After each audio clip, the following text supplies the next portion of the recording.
Oke guys, assalamualaikum warahmatullahi wabarakatuh. Dikarenakan kemarin pagi Gi tidak masuk dan mengganti tugas apa ini? Tugas apa ini?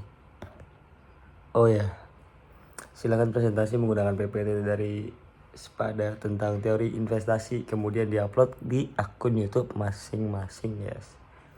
Waktu pengumpulan maksimal Rabu jam 12 siang. Ini hari Rabu ya guys, tapi belum jam 12 siang. Kita kerjakan lalu kita kumpulkan. Oke. Kayak ini videonya nanti no cut no apalah guys. Oke. Assalamualaikum warahmatullahi wabarakatuh. Perkenalkan, nama saya Jidane dengan NIM B302437. Hari ini saya akan menjelaskan Micro Foundation of Consumption and Investment dari Menkeu. Materi ini membahas teori-teori utama yang menjelaskan perilaku konsumsi rumah tangga dan keputusan investasi perusahaan. Teori konsumsi Keynes. Menurut Keynes, konsumsi terutama ditentukan oleh pendapatan saat ini. MPC berada antara 0 dan 1, dan APC cenderung turun ketika pendapatan meningkat. Namun, data jangka panjang menunjukkan bahwa APC stabil sehingga menciptakan consumption puzzle. Life cycle hypothesis. Modigliani menjelaskan bahwa pendapatan berubah sepanjang hidup. Untuk menjaga konsumsi tetap stabil, orang melakukan tabungan ketika pendapatan tinggi dan menarik tabungan ketika pendapatan rendah. Konsumsi dipengaruhi oleh pendapatan dan kekayaan. Permanent income hypothesis. Friedman membedakan pendapatan permanen dan pendapatan sementara. Konsumsi terutama mengikuti pendapatan permanen, sementara hanya sedikit mempengaruhi konsumsi. Random walk hypothesis.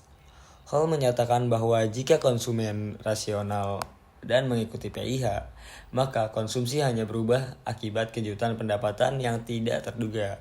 Artinya, di mana perubahan konsumsi bersifat random walk dan sulit diprediksi. Instant gratification. David Levson menekankan bahwa konsumsi tidak sepenuhnya rasional. Dorongan untuk memperoleh kepuasan segera membuat orang cenderung menunda menabung, meskipun mereka tahu itu tidak optimal. Jenis investasi. Terdapat 3 jenis investasi: business fixed investment, residential,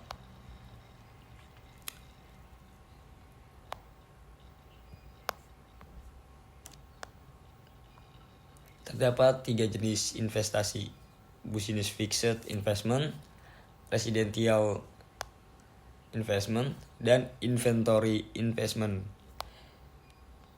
Di sini, investasi berbeda dengan konsumsi karena tujuannya adalah meningkatkan produksi di masa depan. Neoclassical investment model. Dalam model neoklasik, perusahaan menginvestasikan modal jika manfaat MPK lebih besar daripada biaya modal. Biaya modal dipengaruhi oleh tingkat bunga real, depresiasi, dan harga modal. Faktor yang mempengaruhi investasi: kenaikan suku bunga, meningkatkan biaya modal, dan menurunkan investasi. Sebaliknya, kenaikan MPK atau penurunan harga modal akan mendorong investasi. Kebijakan pajak seperti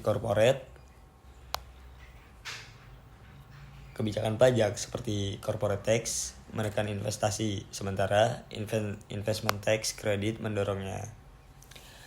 Tobinski mengukur perbandingan antara nilai pasar dan modal. Tobinski mengukur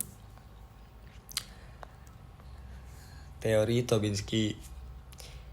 Tobinski mengukur perbandingan antara nilai pasar modal dan biaya penggantian modal, di mana jika Q lebih besar dari 1, perusahaan memiliki insentif kuat untuk menambah investasi.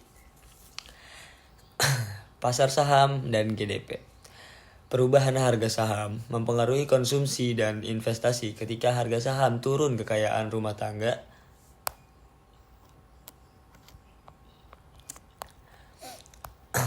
pasar saham dan GDP.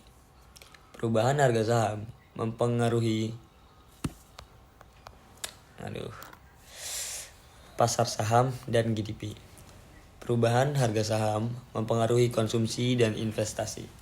Ketika harga saham turun, kekayaan rumah tangga menurun dan investasi ikut melemah sehingga GDP terdampak negatif. Kesimpulannya, konsumsi dipengaruhi oleh pendapatan sekarang, pendapatan masa depan, kekayaan, serta faktor psikologis. Sementara itu, investasi sangat sensitif terhadap suku bunga, MPK, harga modal, dan ekspektasi pasar. Investasi juga merupakan komponen GDP paling fluktuatif. Sekian dari saya. Wassalamualaikum warahmatullahi wabarakatuh.